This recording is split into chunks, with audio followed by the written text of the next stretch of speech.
WFYI podcasts are brought to you by Visit Bloomington. Bloomington, Indiana is home to a wide range of live music events and venues. More info on upcoming performances at musicbloomington.com.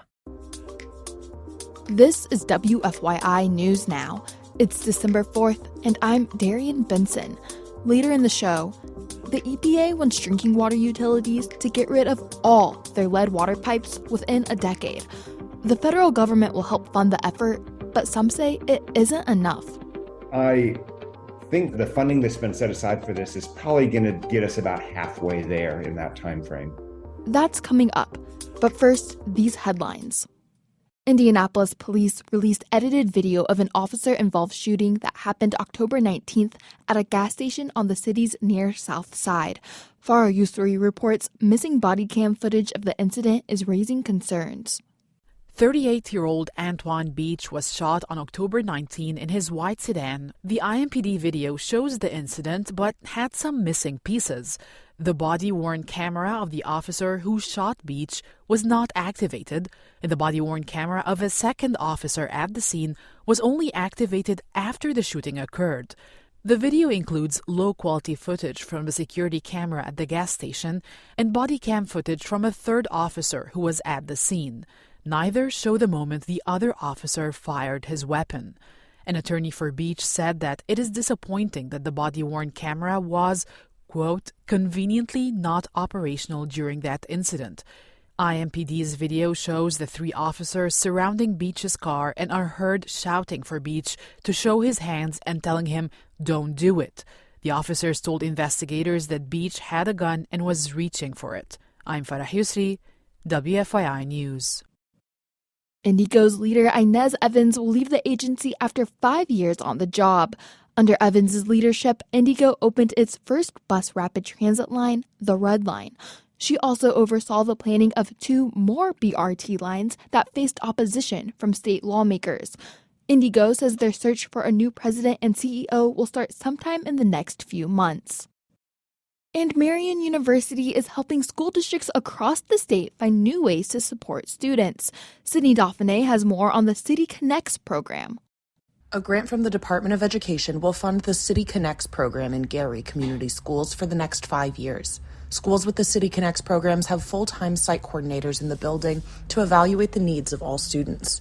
Jillian Lane is the director of City Connects Midwest. Every student is different. Every student's home environment is different, and every student grows and progresses differently. And so I think it's important that we think about addressing individual student needs.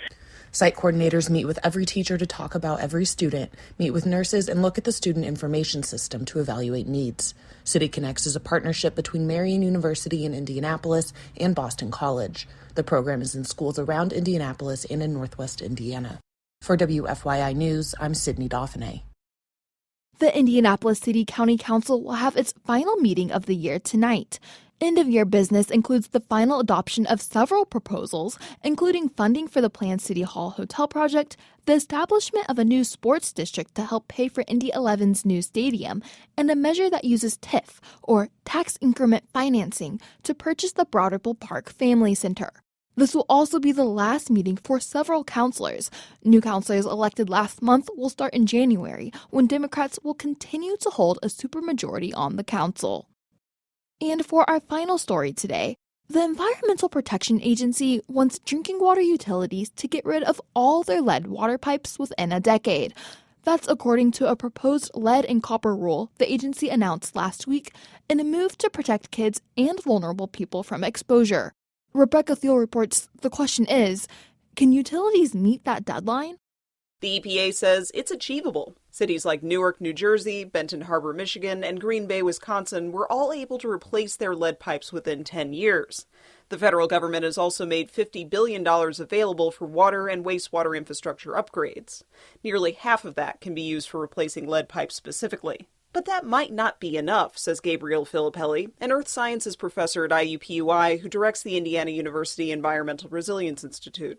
I think the funding that's been set aside for this is probably going to get us about halfway there in that time frame.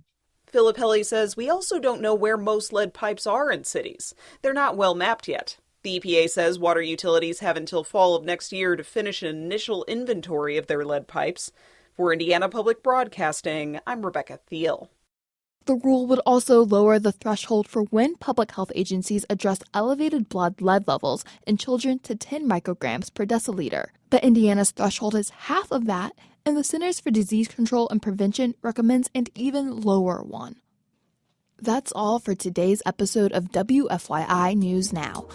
Our podcast is produced by the following people who live in your community: Aubriana Heron, Drew Dodlin, Kendall Antron, who composed the music for this podcast, and me, Darian Benson. Our news director is Sarah Neal Estes. If you liked today's episode, remember to subscribe and share. And follow WFYI on Instagram, Facebook, and YouTube to check in on our newsroom throughout the day. Thanks for listening. We'll be back tomorrow. WFYI podcasts are brought to you by Visit Bloomington. Bloomington, Indiana is home to a wide range of live music events and venues. More info on upcoming performances at musicbloomington.com.